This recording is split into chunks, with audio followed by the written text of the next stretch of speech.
Assalomu alaykum azizlarim. Bugun yana qahva foli bilan yoninglarga keldim.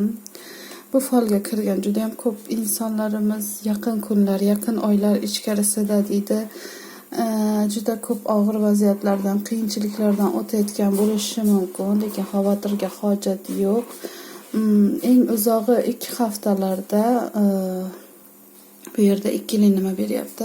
Eng uzog'i 2 haftalarda hamma muammolari oxiriga yetib, ko'ryapsizmi? Yarimdan ko'p muammoyingiz bu yerda chiqib ketyapti. 2 bo'lib chiqib ketadi. Hamma muammoyingizmi, dardingizmi yoki birorta bu folga kirayotgan vaqtingizda biror tilak bilan, niyat bilan ichingizdan nimaiki o'tgan bo'lsa deyapti. Ikkili vaqtda, ya'ni 2 hafta ichkarisida 2 bo'lib ham, ya'ni 2 ga bo'linib 2 martalik urinish bilan hammasi chiqib ketishi ko'rinyapti bu yerda. Bu oralar qandaydir do'stingiz, dugoningiz yoki qarindoshingiz bilan oralaringga sovuqchilik, uzoqlashish tushgan bo'lishi mumkin. Bu yerda hattoki sevishganlar ham bo'lishi mumkin. Kichkina bo'yliroq bir inson o'rtalaringga tushib, o'rtakash bo'lib, sizlarni yarashtirib qo'yishi ko'rinyapti bu yerda. Va bu yerda og'zini kattagina ochib qichqirayotgan xo'rozimiz bor. Xo'roz nima? Xo'roz bu negativ energiyalarni ham chiqib ketishi, yangi chiroyli xush xabarlar kelishi.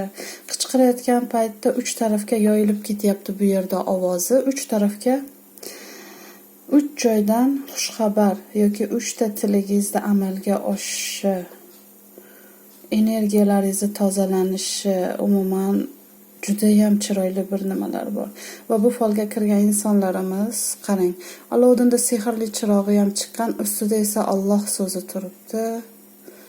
Qarang, tilaklaringiz, niyatlaringiz bo'lsa deyapti, tashqaridan hech kimdan yordam kutmang.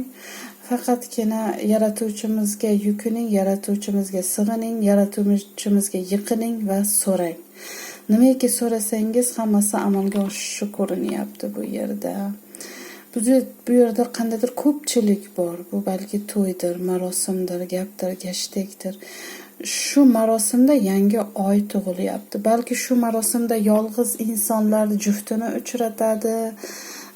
Yoki bo'lmasam farzandlari uchun juft qidirayotganlar bo'lsa, mana shu marosimdan keyin deydi,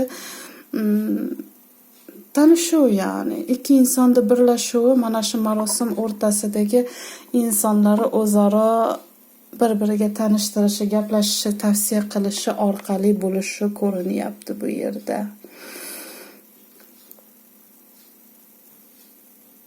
Xo'sh, yana nimalar ko'rinyapti? Asosiy narsalarda aytib qolishga harakat qilaman. Eshik bor bu yerda, 2 ta eshik.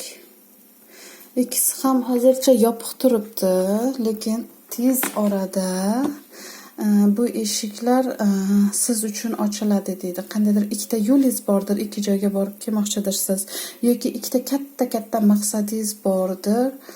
Bu eshik ochilmoqda.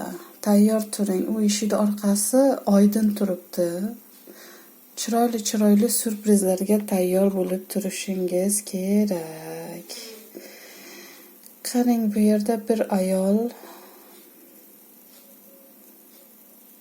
sevgan insoni, erkak kishiga qarab intilyapti, lekin bu erkak ko'proq farzandlariga e'tibor beryapti. Yosh avlodga ko'proq e'tibor berib, ayolini unutib qo'yyapti. Lekin unutmaslik kerakki, to'g'ri, farzand sevish kerak, lekin ayol ham e'tiborga muhtoj ekanligini unutish kerak emas. Shu qahva folimizga kirgan insonlarimiz nimaiki niyat qilib kirgan bo'lsa, amalga oshadimi? Amalga oshishi ko'rinyapti. Ozgina qiyin bo'ladi, ozgina mehnat talab qiladi. Ozgina aytib o'tganimdek duo qilish kerak, yaratuvchimizga dedikki, o'sha duolar qilish kerak va albatta amalga oshishi ko'rinmoqda. Bu yerda faqat ozgina qiyinchiligi bo'ladi, lekin buni o'ylashning keragi yo'q. Nima deydi? Hech bu orzuda ushalmay qolishidan ham ko'ra eng andaqasi ozgina qiyinchiliklarga, kurashlarga bardosh berib, taslim bo'lmasdan bu orzuga erishish juda ham muhim.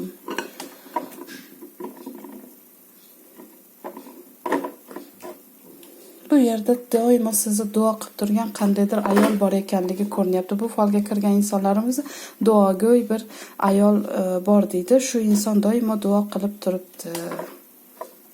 Sog' bo'ling.